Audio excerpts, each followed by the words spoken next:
to our program. We are here at HQ Greensboro off of Lewis Street, where we have the president, owner, and CEO pretty much of Lewis Street, Andy Zimmerman. Andy, thank you so much for being on. Thank you, Brian. Andy was the co-founder of Wilderness Systems, the largest manufacturer of kayaks and canoes, and he now owns AZ Development. Andy, if you could just start telling us about where you grew up. We were talking earlier before the program about New Jersey and how you grew up in New Jersey. Yep, I grew up in New Jersey, and at a time where New Jersey was really rural, and in a little town called Oradell, which I think had less than 10,000 people, and lots of dairy farms around, lots of woods to run around in, and you know, as I got older, I left at 17, those farms became housing communities. But it was a great experience growing up there, and moving to North Carolina, I'd tell people, kind of saved my life. What drew you to North Carolina? Well, my dad was in the furniture business, and I worked for my dad straight out of high school, and my dad determined that if his business was going to be successful, he needed to move it to, we actually moved to Thomasville, is where our factory was when we moved down here. So probably, you said it was a bit rural in where you were in New Jersey, but a little bit of probably a culture shock for you. Just more than a little bit. Yeah, when I first moved to North Carolina, I moved to a trailer park and shared a single wide trailer with two other people that worked at the factory. So yes, culture shock is an understatement. And I understand, if I'm not mistaken, you left school at 17 years of age. I did. Tell me about that for you. How was that? I mean, because you've become an entrepreneur and business owner, developers. Tell me about how you had to learn all that. I'm sure that was kind of I know you said your dad was a businessman, but... Yeah, well, I mean, that's where I got my schooling, from my dad and his business. You know, I call it the School of Hard Knocks. He was a taskmaster, but fair, and you know, I'll never forget when I walked in the door of his factory. I had quit high school and drove straight to his factory, and when I walked in the door, he handed me a broom and said, "You're going to get really good at this." And he was right. I got really good at sweeping the floors, but I graduated first grade of floor sweeping pretty quickly, and then went to furniture cleaning class. So, I mean, I really went up through the ranks and learned it right from the ground up, his business. So it was a great school to go to of the real experience of work, and you know, and then he gave me other opportunities which opened up doors for me for selling and marketing and branding. Yep. That's amazing. Yep. All right, tell me about, fast forward to your first business venture, and I believe you were kayaking with some friends and stuff like that. And yep. Well, working for my dad, we had some availability to some tools and equipment where we built a couple of boats for ourselves. My business partner, John Shepard, and I were the ones that started Wilderness Systems, but we really started just building a couple of boats for ourselves, and then our friends asked us, well, could you build me one? And we kind of looked at each other and figured, well, maybe there's a business here in this. So it was a hobby that turned business. I was looking for a change from the family business, but not having a formal education made it difficult for me to get somebody's attention. And, you know, I wasn't wanting to leave the family business to go to work for somebody else. I was wanting to leave the family business to start something on my own. And, yeah, right place at the right time. And, you know, we were able to build a very successful company. Mm-hmm. And I guess maybe was your intent before that maybe to take over your dad's spot? It was. Yep. My brother came into the business, and he and I were a little bit oil and water.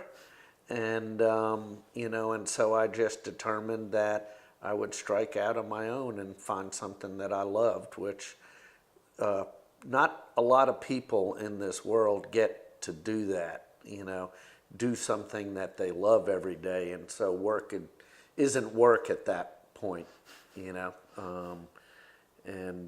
so I feel lucky that I was able to pursue my passion, which was kayaking, and turn it into a successful business. Right. Of course, that was fun because you got to test the kayaks. Yep. All right. Tell me about what it takes, in your opinion. What does it take to be a successful business person? Golly, a lot of luck, a lot of blessings. I think a good dose of humility, because you end up eating a good dose of humble pie usually. You got to stick to it. I mean, most businesses, the statistics show that new businesses, 50% of them fail in the first year. And then the 50% that are left, 50% of them in the second year fail.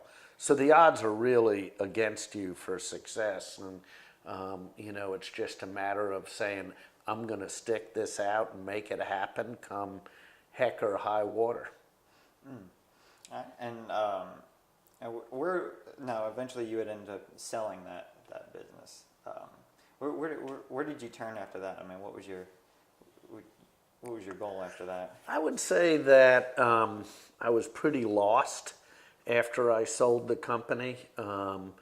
A bunch of knee-jerk reactions. What do I do now?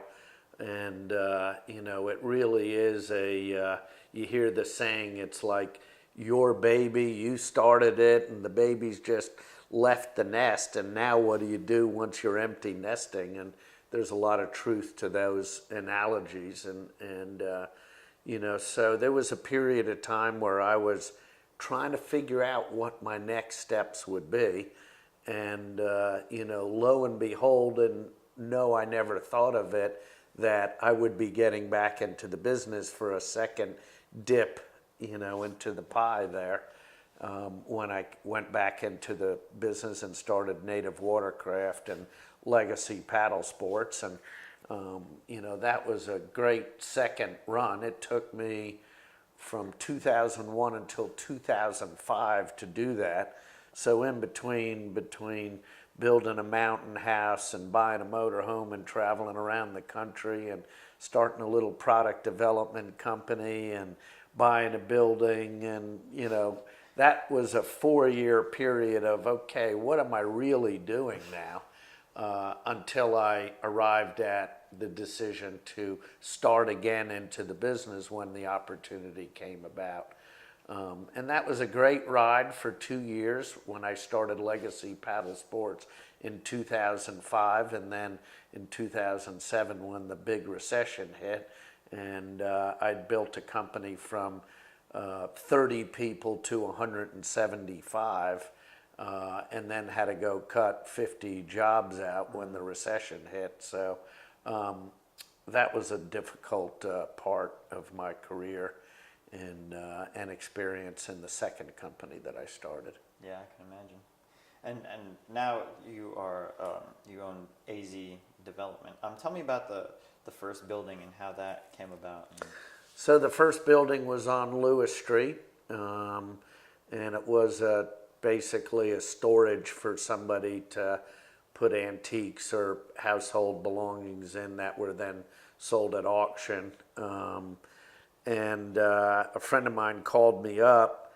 I had just struck a deal with my old company to sell to the employees and one of my partner's widows, and sitting on a tractor helping a friend out on his farm, and I got a call from a friend that wanted me to come and look at a building, and I did, and he asked me what I thought of it, and I told him that I thought it was a good opportunity, but I think it's going to take a lot of money. And he asked how much, and I told him probably $1 million. And he said, well, I'm out. And I looked at him and said, well, do you mind if I buy it? And he said, no. I called the real estate guy. In a couple of days, we had a deal. And that was the building where Gibbs 100 Brewery moved into, which now they've moved out. And I'm hoping to be able to announce something soon that somebody's going to fill that space. But I had no idea what I wanted to do with it other than I wanted to buy a building and keep me busy, and I was going to restore it. And I put a sign outside, and 2 weeks later, Gibbs came to me. And about 2 weeks after that, Joey Adams from The Forge approached me with the idea of starting a maker space in Greensboro. And so in about a month, I had that building pre-leased before I even started renovating it. That's always a good thing. It was a good thing. And, what's come out of it with The Forge is nothing but great stories of opportunities that it's created and new companies and jobs and some of the exciting programs that we're working with to train homeless people and welding and some other things to make a real positive impact in Greensboro. So yeah, the first building, was just kind of accident. As I like to tell people, my way used to be ready, fire, aim, and now it's ready, aim, fire a lot more than it is than it was before. You're more careful, I should say. I think I'm more careful. I still like taking risk, but carefully so. Right, because we mentioned earlier that it's a big endeavor. You're taking a huge risk on something like that, and especially with the renovation. I mean, a renovation is going to be more money, of course, to get that. In my adventure part of my life, climbing mountains and whitewater kayaking, without risk, the reward was not as great, and it's the same thing in business. And I like to assess risk and know, am I putting my life in danger or am I going for some adrenaline? And luckily I know the distinction between the two. I'm an adventure junkie, and I think I'm that way in business, and I don't look at the risk as risk. I look at it as adventure, and know that I'm going to get to the top of the mountain at some point. What are the factors that when you look at a building? What are the factors that you're looking for? I just try to envision activating that space with something that's positive. Like a restaurant or a maker space or an HQ Greensboro. Studio 503 is the artist space that I opened up on Washington Street.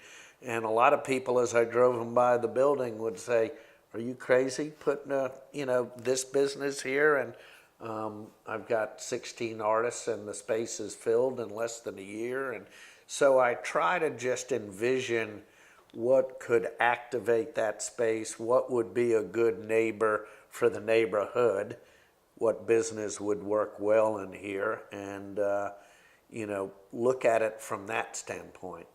Mm-hmm. And you've taken, going back, Lewis Street was really wasn't much when you walked down here. You probably like, what the heck? What it was a place there where people didn't want to be. Yeah. The Lotus Lounge where somebody got murdered and somebody got stabbed, and at the end of the road before the parking lot was there, it was a homeless camp, and most people just thought it unsafe, which it probably was, and just it wasn't a place where people wanted to be. But I saw it differently. Yeah. And the same thing on like we mentioned, the same thing on Market Street. That was not a booming area. Yeah. Yeah. All right. And now you're working on the building, the Gateway Center, Gate City Boulevard and Elm Street. And that's probably your biggest endeavor. It is yet. my biggest project. In my downtown development work, I had factories that were much bigger than that, but where I manufactured kayaks. But yeah, it's my biggest project downtown, and it is on kind of the fringe of the south end. And I'm sure some people were saying, again, are you crazy? It's bordering an area where it's not developed, and there's some challenges, but I do believe that future growth will go south, and other people will follow me as they have on Lewis Street. I own almost all the buildings, but not all of them on Lewis Street, and other positive things have come after Boxcar opened up and Gibbs opened up and the distillery opened up. So other things will come because of the risk that I've taken, and other people will help the neighborhood be better. But it's a 110,000 square foot old mill that's going to have outdoor spaces and gardens and patios and decks that, certainly the millennials are looking for that sort of thing in a workplace. And I think even my generation, appreciates it for sure.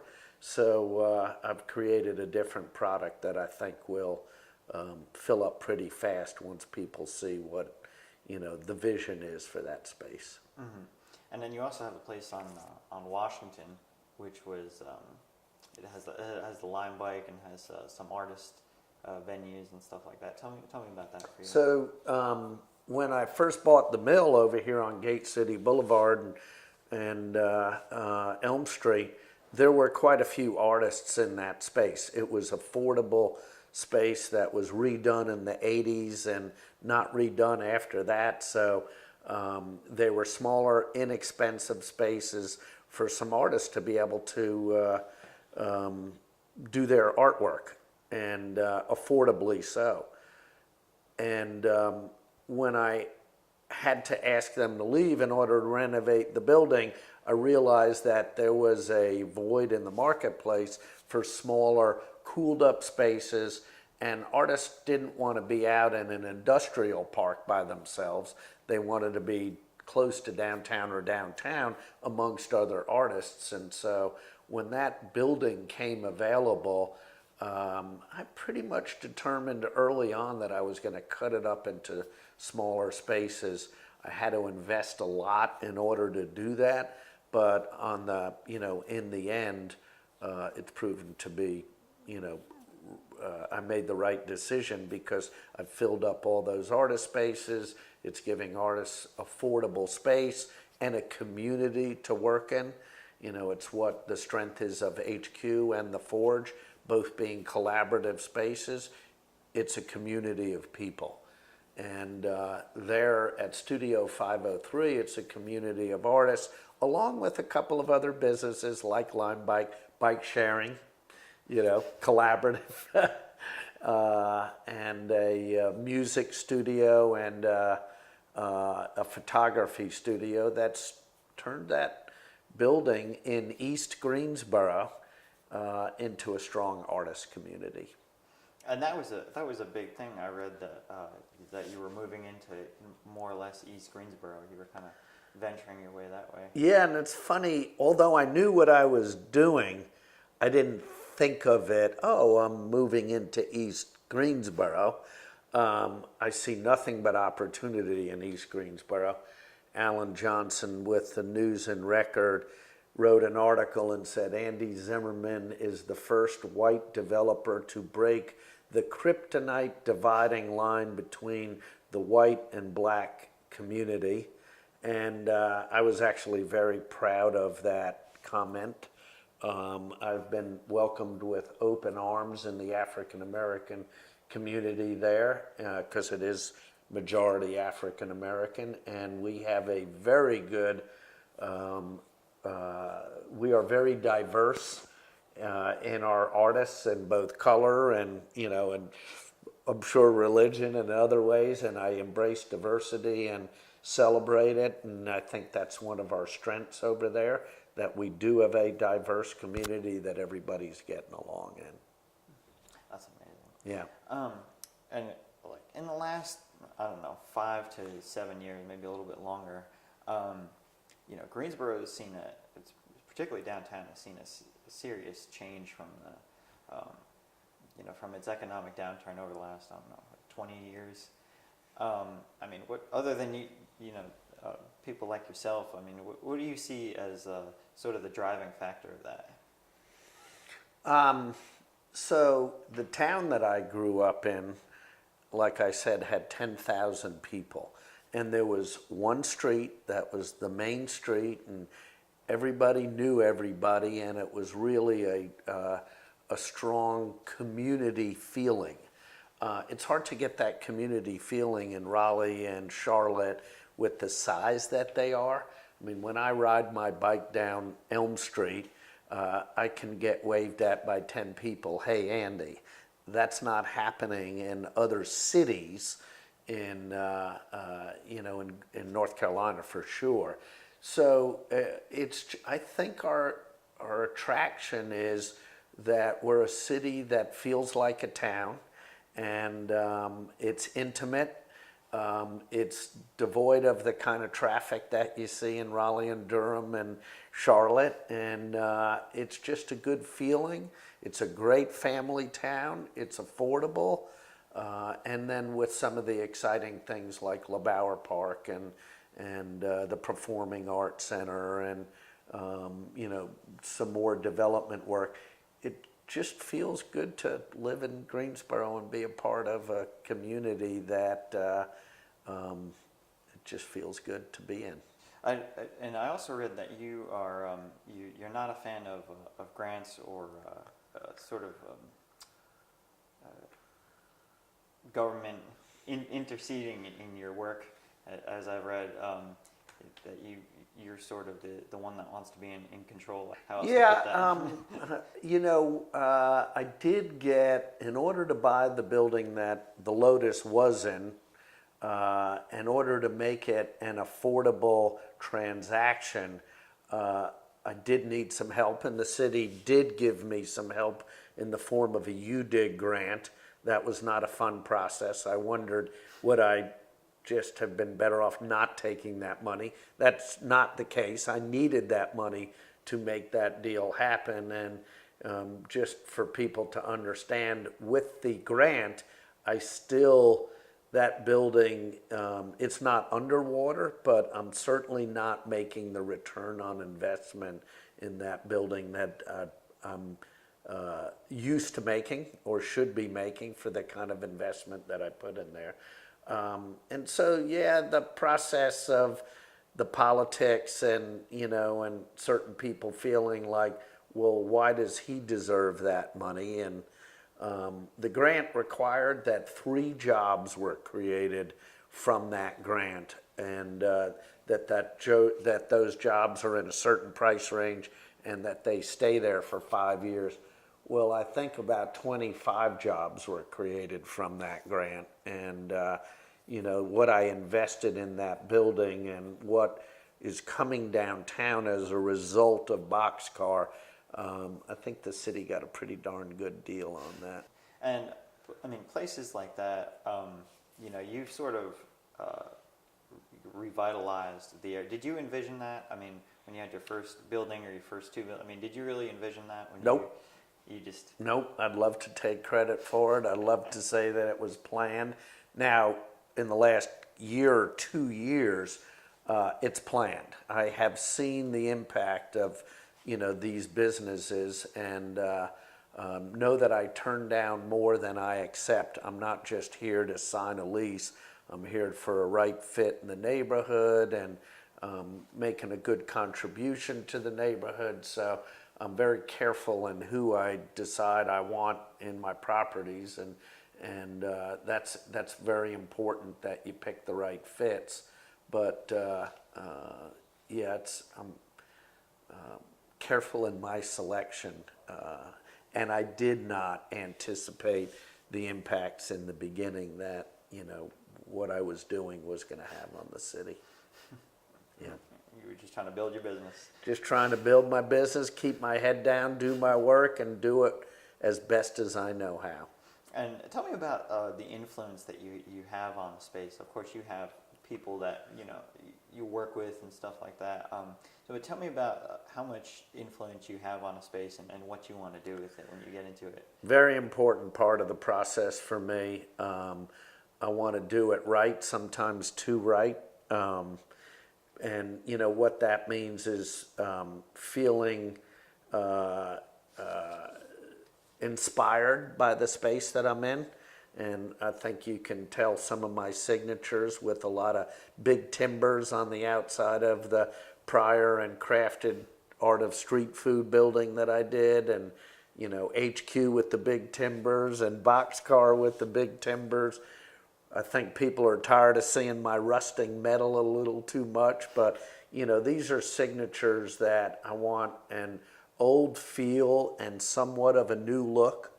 And, I try to introduce that into the properties and, make people say, wow, that's cool. You don't have to love it, but I'd like for people to appreciate it. Art is in the eyes of the beholder, whether or not they like it or not. But I hope that people appreciate the work that I do, and everybody doesn't have to like it. Well, it's kind of interesting, when you walk into one of your spaces. I mean, it's you can kind of feel the old, the character of what the building once was, whether it was a mill building or an old pub or whatever it was before that. You can kind of feel the character and the stories that were before that, but you can kind of see the new, where the opportunity is of having new stories and new character in that building. Yeah, the building that we're in here, HQ Greensboro, on this side in 1898, this building was built in 1898, was the livery stables in downtown Greensboro. On the other side where you walked in was the Lewis Wagon Company. And Henry Ford threw a wrench in that project, and they started servicing Model Ts, from what I understand, on the other side. But I wanted to keep the character of the old, but make it modern and advanced with, the internet connection and gigabit, and introducing some modern things in an old building. And I think it's a big draw to HQ for people to, look at the cool new factor, but also preserving, the old here too. A couple years back, I did a documentary on these two guys that were juggling in downtown. There's a gentleman here in Greensboro. His name is Andy Zimmerman. Oh yeah. He's very, very influential in our area. Yeah, he owns Gibbs. He's a self-made millionaire. He never graduated from high school, and he's worked his way up and worked his way up and worked his way up. Now at the age of 60 some odd years, he's still working 60 hours a week, and he's still building businesses, and he's still investing money into local areas to try to influence growth and influence young minds such as myself. He told me one time, I was describing to him all the different projects that I work on and all the different skills that I have and all the different things that I was trying to get going, and he cut me off. And he said, Jack, seek balance. And I said, what do you mean? Seek balance in life, seek balance in work, seek balance in relationships. What are you talking about? And he was just like, stop. Just seek balance. And that's been something that I've been seeking ever since. Those words echo in my head every day. Do you recall this conversation? Well, I've been after balance for a long time, so I don't recall that specific conversation, but it's something that I've been seeking for quite a while in my life. And are you asking me if I've made any headway in that? Seeking balance. Headway where I think about it a lot more. I've probably made a little bit of headway in balance. But I think that part of me enjoys an imbalance, keeps me on my toes, and pun intended there. But yeah, it's a challenge. I love my work. I am addicted to opportunity, and then I love adventure and fun. So just trying to find that balance between the two will probably be a quest that I'll be after for the rest of my life. I'll get better at it. I'm not sure I'll ever get to perfection because I'm not sure there is such a thing. And you're still biking and kayaking, of course. Yeah, mostly stand-up paddleboarding. Okay. And my love in stand-up paddleboarding is on whitewater rivers. So, I still love the adrenaline fix by standing up paddleboarding on whitewater rivers and getting to the surf every once in a while. And, unfortunately, 40 years of adventure of mountain climbing and kayaking and trying to get strong in the gym has worn my shoulders out. So my rock climbing days are not over, but the good hard days are over of rock climbing. I can scramble some now maybe, but same thing with kayaking. For some reason I can stand over a paddle instead of paddle like this and sitting down. Different muscles. Different muscles Your joints and working differently. yep. So stand-up paddle is pretty much my way of paddling. But I love to be outdoors, and even if it's just hiking, we're doing a big trip to Yosemite where we used to go climbing every year, a group of friends of mine, and we might do some easy climbing, but mostly it's going to be hiking around. Okay. And in the essence of balance here, we went from vacation back to work now. Do you have what's your next big venture as far as AZ development is concerned? So I am going to be putting a building under contract in East Greensboro that I hope to buy and create a music type of maker space. So a studio that musicians can come and record and get mentoring and advice. There's a gentleman who moved back into town who's a music producer. He's produced songs for Michael Jackson and P. Diddy. His name is Fanatic Hearn, and he's doing an album for United Way to help raise awareness and eradicate poverty in Greensboro. But I think there's a need for a place for musicians. So I've helped create the Forge Makerspace, helped create HQ Greensboro for entrepreneurs, Studio 503 for artists, and I think there's an opportunity for makers-like space for music in Greensboro, and we'll see where that goes, but that's my next hopes. You know a lot of history, and you're obviously very embedded in the thread of Greensboro here. What do you see? We were known as the Gate City. We've had several names. What do you see as Greensboro's next identity? Well, first I wish that we'd land on our identity. A city is a brand, and I think that Winston-Salem is now known as the Innovation Quarter brand. Of course, Wake Forest and Baptist have a huge part of who Winston is. And who are we in Greensboro? I think that we're still a makers community here. Our city was built on Loyalard Tobacco and Pilot Life Insurance Company and a lot of textile companies and Cone Mills and Wrangler. So I still think we are a makers community here, and I wish that we'd embrace that. Not try to be like somebody else, but who we are.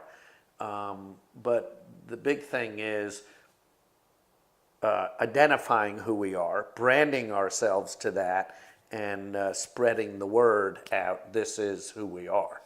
Raleigh is known more for tech now, and Research Triangle Park has helped identify Raleigh, Durham, and Chapel Hill.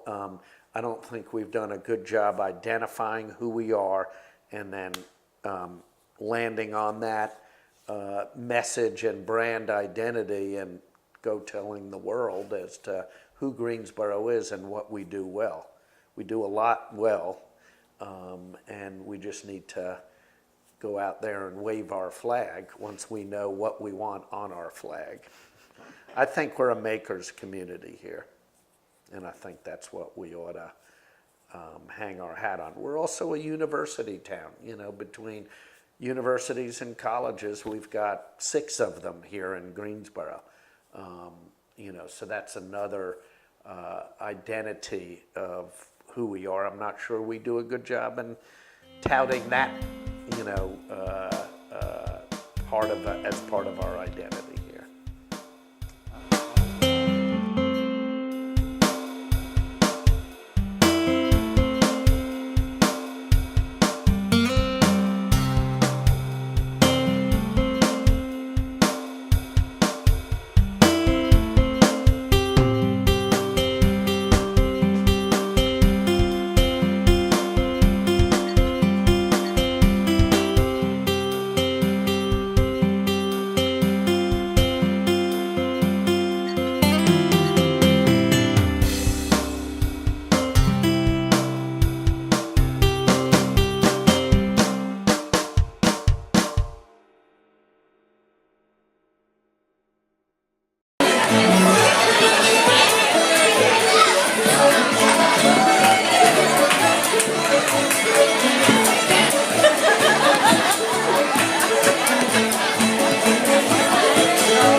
It's 1,300 degrees in there, but you can be ready to handle it.